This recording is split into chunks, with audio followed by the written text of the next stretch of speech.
ಅಧ್ಯಕ್ಷ ಸ್ಥಾನದ ವಿಚಾರದಲ್ಲಿ ಮತ್ತೆ ಸಿಎಂ ಡಿಸಿಎಂ ಆಪ್ತರ ಮಧ್ಯೆ ಫೈಟ್ ಶುರುವಾಗಿದೆ. ಸದ್ಯ ಸಿಎಂ ಆಪ್ತ ಶಿಷ್ಯ ಭೀಮಾ ನಾಯ್ಕ್ ಕೆಎಂಎಫ್ ಅಧ್ಯಕ್ಷರಾಗಿದ್ದಾರೆ. ಸಹೋದರ ಡಿಕೆ ಸುರೇಶ್ಗೆ ಸೂಕ್ತ ಸ್ಥಾನ ಕೊಡಿ ಎನ್ನುವ ಮೂಲಕವೇ ಕೆಎಂಎಫ್ ಅಧ್ಯಕ್ಷ ಸ್ಥಾನಕ್ಕೆ ಡಿಕೆ ಸುರೇಶ್ ಹೆಸರು ಫೈನಲ್ ಮಾಡುವಂತೆ ಮನವಿ ಮಾಡಿದ್ದಾರೆ. ಮೇ 25ರಂದು ನಡೆಯುವ ಬಮೂಲ್ ಚುನಾವಣೆಯಲ್ಲಿ ಅವಿರೋಧವಾಗಿ ಆಯ್ಕೆಯಾಗಲು ಡಿಕೆ ಸುರೇಶ್ ಪ್ಲಾನ್ ಮಾಡಿಕೊಂಡಿದ್ದಾರೆ. ಬಮೂಲ್ ಮೂಲಕ ಕೆಎಂಎಫ್ಗೆ ಪ್ರತಿನಿಧಿಯಾಗಿ ಆಯ್ಕೆಯಾಗಲಿದ್ದಾರೆ. ಬಳಿಕ ಕೆಎಂಎಫ್ ಅಧ್ಯಕ್ಷ ಸ್ಥಾನದ ಚುನಾವಣೆಗೆ ಸ್ಪರ್ಧೆ ಮಾಡಲು ಡಿಕೆ ಸುರೇಶ್ ಸಿದ್ಧತೆ ನಡೆಸಿದ್ದಾರೆ. ಹೀಗಾಗಿ ಕೋಡಿಹಳ್ಳಿ ಹಾಲು ಉತ್ಪಾದಕರ ಸಹಕಾರ ಸಂಘದಲ್ಲಿ ಡಿಕೆ ಸುರೇಶ್ ಸದಸ್ಯತ್ವ ಪಡೆದಿದ್ದಾರೆ. ಎತ್ತ ಸಹೋದರನನ್ನೇ ಕೆಎಂಎಫ್ ಅಧ್ಯಕ್ಷರನ್ನಾಗಿ ಮಾಡಬೇಕೆಂದು ಸಿಎಂಗೆ ಡಿಕೆಶಿ ಬೇಡಿಕೆ ಇಟ್ಟಿದ್ದಾರೆ. ಕೆಎಂಎಫ್ ಅಧ್ಯಕ್ಷರಾಗುವ ಮೂಲಕ ಎಚ್ಡಿಕೆ ಕುಟುಂಬಕ್ಕೆ ಟಾಂಗ್ ಕೊಡುವ ತವಕದಲ್ಲಿದ್ದಾರೆ. ಈವರೆಗೂ ಕೆಎಂಎಫ್ನಲ್ಲಿ ಮಾಜಿ ಸಚಿವ ಎಚ್ಡಿ ರೇವಣ್ಣ ಹಿಡಿತ ಸಾಧಿಸಿದ್ರು. ನಿರ್ಬಂಧಿತ ಟಿಬಿ ಡ್ಯಾಂ ವ್ಯಾಪ್ತಿಯಲ್ಲಿ ಅಧಿಕಾರಿಯ ಮಗನ ನಿಶ್ಚಿತಾರ್ಥ ನೆರವೇರಿಸಲಾಗಿದೆ. ಆದ್ದರಿಂದ ಟಿಬಿ ಡ್ಯಾಂ ಇಇ ಗಿರೀಶ್ ಮೇಟಿ ವಿರುದ್ಧ ಕ್ರಮಕ್ಕೆ ಒತ್ತಾಯಿಸಲಾಗಿದೆ.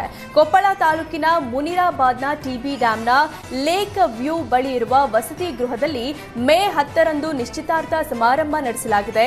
ಮೇ 8ರಿಂದ ಟಿಬಿ ಡ್ಯಾಂಗೆ ಸಾರ್ವಜನಿಕರ ಪ್ರವೇಶಕ್ಕೆ ನಿರ್ಬಂಧ ವಿಧಿಸಲಾಗಿತ್ತು. ಜೊತೆಗೆ ಸಾರ್ವಜನಿಕರಿಗೆ ವಾಹನಗಳಿಗೆ ಪ್ರವೇಶಕ್ಕೆ ನಿರ್ಬಂಧ ಹಾಕಲಾಗಿತ್ತು. ಆದರೆ ನಿಯಮ ಉಲ್ಲಂಘಿಸಿ ಇಇ ಗಿರೀಶ್ ಮೇಟಿ ಮಗನ ನಿಶ್ಚಿತಾರ್ಥ ನೆರವೇರಿಸಿದ್ರು. ಅದರಿಂದ ಅಧಿಕಾರಿ ಗಿರೀಶ್ ಮೇಟಿ ವಿರುದ್ಧ ಕ್ರಮಕ್ಕೆ ಒತ್ತಾಯ ಕೇಳಿಬಂದಿದೆ.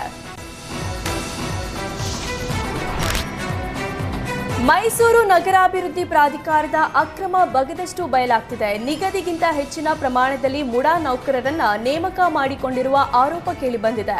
66 ಜನ ಕೆಲಸ ಮಾಡುವ ಜಾಗದಲ್ಲಿ 150 ಮಂದಿ ನೇಮಕ ಮಾಡಲಾಗಿದೆ. ಮುಡಾದಲ್ಲಿ ಬರೋಬ್ಬರಿ 94 ಹೆಚ್ಚುವರಿ ನೌಕರರಿದ್ದಾರೆ.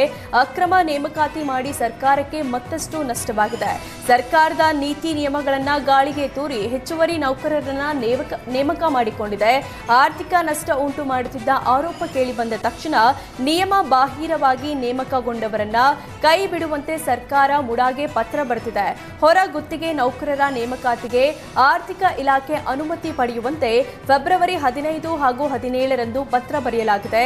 ಮುಡಾಗೆ ಪತ್ರ ತಲುಪಿ 3 ತಿಂಗಳು ಕಳೆದರೂ ಆಯುಕ್ತರು ಮಾತ್ರ ಯಾವುದೇ ಕ್ರಮ ಕೈಗೊಂಡಿಲ್ಲ. ಆಯುಕ್ತರ ನಡೆ ಹಿಂದೆ ರಾಜಕಾರಣಿಗಳ ಒತ್ತಡದ ಆರೋಪ ಕೇಳಿಬಂದಿದೆ.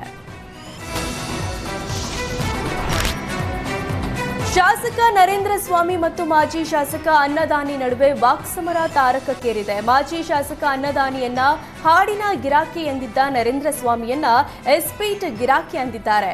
ಮಳವಳ್ಳಿಯಲ್ಲಿ ಸರ್ಕಾರಿ ಭೂಮಿ ಲೂಟಿ ಬಗ್ಗೆ ಪ್ರಸ್ತಾಪಿಸಿದ್ದ ಶಾಸಕ ನರೇಂದ್ರ ಸ್ವಾಮಿ ಮಾಜಿ ಶಾಸಕ ಅನ್ನದಾನಿ ಹೆಸರೇಳದೆ ಕುಟುಕಿದ್ರು. ಇದಕ್ಕೆ ಕೌಂಟರ್ ಕೊಟ್ಟ ಅನ್ನದಾನಿ, ಭೂಮಿ ಅಕ್ರಮ ಪರಭಾರೆ ಬಗ್ಗೆ ಧ್ವನಿ ಎತ್ತಿದವನೇ ನಾನು, ಅದಕ್ಕೆ ದೂರು ಕೊಟ್ಟಿದ್ದ ದಾಖಲೆಗಳು ಇದೆ ಅಂದಿದ್ದಾರೆ.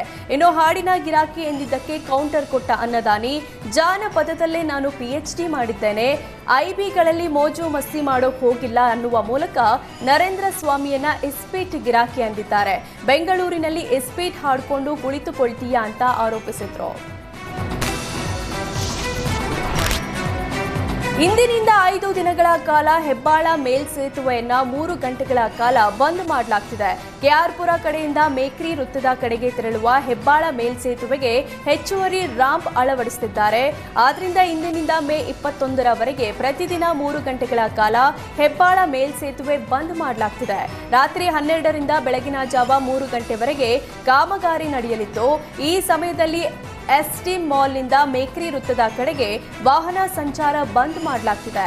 ಏರ್ಪೋರ್ಟ್ನಿಂದ ಮೇಕ್ರಿ ವೃತ್ತದ ಕಡೆ ತೆರಳೋರಿಗೆ ಪರ್ಯಾಯ ಮಾರ್ಗ ಸೂಚಿಸಲಾಗಿದೆ. ಎಸ್ಟಿ ಮಾಲ್ನಲ್ಲಿರುವ ಸರ್ವಿಸ್ ರಸ್ತೆಯನ್ನು ಪ್ರವೇಶಿಸಬಹುದು.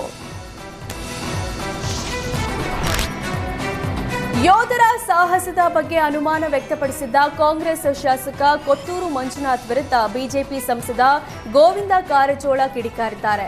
ಶಾಸಕ ಕೊತ್ತೂರು ಮಂಜುನಾಥ್ ಸೇನೆ ಶಕ್ತಿ ಶೌರ್ಯ ಗೇಲಿ ಮಾಡಿದ್ದಾರೆ. ಕಾಂಗ್ರೆಸ್ ಮನೋಸ್ಥಿತಿ ಬದಲಾಯಿಸದಿದ್ರೆ ದೇಶದ ಜನ ಕ್ಷಮಿಸಲ್ಲ. ಪಾಕ್ ಆಕ್ರಮಿತ ಕಾಶ್ಮೀರ ಬಿಟ್ಟು ಕೊಟ್ಟವರು ಯಾರು?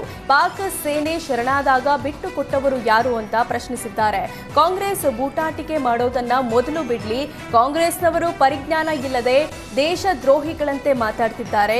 ಮಂಜುನಾಥ್ನ ಜೈಲ್ಗೆ ಹಾಕಿ ಸಿದ್ದರಾಮಯ್ಯ, ಮಲ್ಲಿಕಾರ್ಜುನ್ ಖರ್ಗೆ, ರಾಹುಲ್ ಗಾಂಧಿ ತಾಕತ್ತು ತೋರಿಸಲಿ ಅಂತ ಸವಾಲ್ ಹಾಕಿದ್ದಾರೆ.